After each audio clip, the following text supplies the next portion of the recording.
ayaw magsalita ng tao, kung ayaw humarap ng vice-presidente, hayaan natin na ang mga numero ang magkwento. Sa hearing na ito, we shall therefore enter the territory of forensic truth.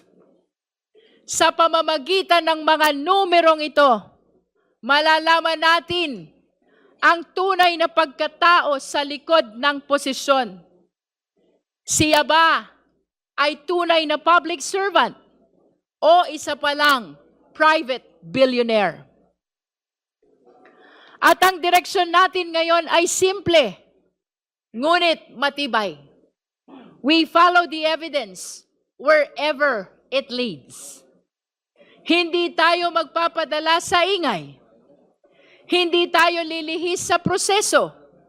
Ang ating sandigan ay ang konstitusyon at ang ating layunin ay ang katotohanan.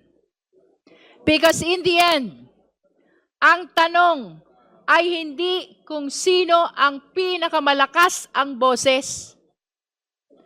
Hindi kung sino ang pinakamaingay sa labas, kundi kung saan tayo itinuturo ng ebidensya.